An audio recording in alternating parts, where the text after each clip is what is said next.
Start. भारतातील बेरोजगारीबद्दल अनेकांनी वारंवार लिहिलेले आहे. नोकऱ्या खाजगी क्षेत्रातच अधिक आहेत म्हणता म्हणता खाजगी क्षेत्राची वाढ आणि रोजगार क्षमता यांचे प्रमाण गेल्या दशकभरात व्यस्तच होत गेलेले दिसून येते. पण तो निराळा विषय. सरकारनेच द्याव्यात अशा काही नोकऱ्यांसाठी पात्र उमेदवार उपलब्ध असूनही त्या जागा का भरल्या जात नाहीत यावर विचार होणे गरजेचे आहे. या प्रश्नाची व्याप्ती निव्वळ बेरोजगारीच्या प्रश्नापेक्षा मोठी आहे हे लक्षात घेतले तर आजच्या पिढीचे किती नुकसान सरकारच्या या विचित्र धोरणामुळे होत आहे हेही लक्षात येईल. परिच्छेद.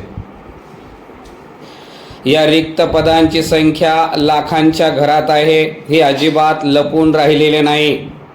त्या संख्येची सवयच आता आपल्याला जणू झालेली आहे. पण यातला प्रश्न फक्त सरकारने इतकी पदे भरली नाहीत आणि म्हणून तितक्या जणांना नोकऱ्या मिळाल्या नाहीत एवढाच मर्यादित नसतो. सरकारी नोकऱ्या ह्या अंतिमतः नागरिकांच्याच सुविधेसाठी असतात. ही पदे रिक्त ठेवून सरकार अखेर देशवासियांचेच नुकसान करीत असते. परिच्छेद. देशासाठी शिक्षक आणि डॉक्टरही हवे असतात. याचा विसरच बहुधा 2047 पर्यंत विकसित भारतच्या गप्पा मारताना पडत असावा. बरे लायक उमेदवार नसतात असेही नाही. रेल्वेमधील 64,000 जागांसाठी 2 कोटीच्या आसपास अर्ज येतात हे आपण पाहिलेले आहेच. पण शिक्षकांची पदे विविध पातळ्यांवर भरलीच न जाणे ही देखील गंभीर बाब आहे. युडासचा ताजा 2024-25 अहवाल सांगतो की देशभरात 1 लाखाहून अधिक शाळा अद्यापही एक शिक्षकी आहेत. राज्यात शिक्षक पात्रता परीक्षा उत्तीर्ण झालेले कित्येक जण आज पद मिळवण्याच्या प्रतीक्षेत आहेत. ती आकडेवारी प्रत्येक राज्यात निराळी आहे.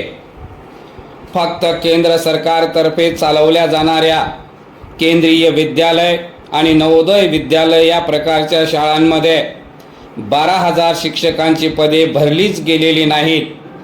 आपल्या केंद्रीय विद्यापीठामध्ये तर दर 4 पदांपैकी 1 पद रिक्त आहे. म्हणजेच 25% प्राध्यापक व सहाय्यक प्राध्यापकांची पदे रिकामी असतात. आपली तरुण पिढी उच्च शिक्षण घेत आहे. त्यातून होणारे नुकसान शैक्षणिक तर आहेच, पण संशोधनाच्या क्षेत्रातील प्रगतीही त्यामुळे रोखली जात आहे. परिच्छेद. विज्ञान तंत्रज्ञानासाठी विशेष संस्था उभारण्यात नेहरू युगापासूनच भारताने पुढाकार घेतला. पण संस्थांची सध्या स्थिती काय आहे?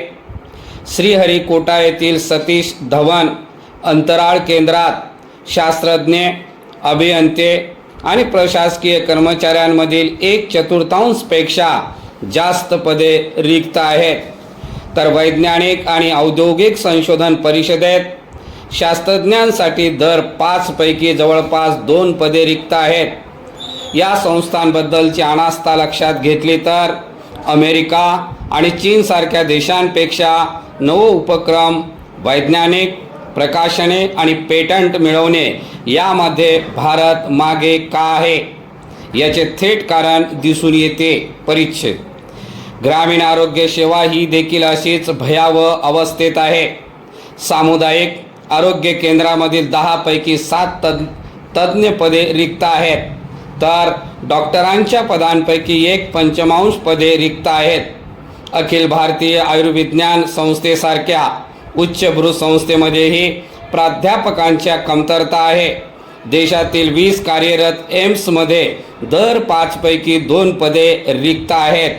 या महत्त्वाच्या क्षेत्रातील पदे भरण्याकडे दुर्लक्ष होत राहिल्यामुळे आरोग्य सेवा कर्मचाऱ्यांवर जास्त भार पडतोच, पण अंतिमतः रुग्ण कल्याण धोक्यात येते.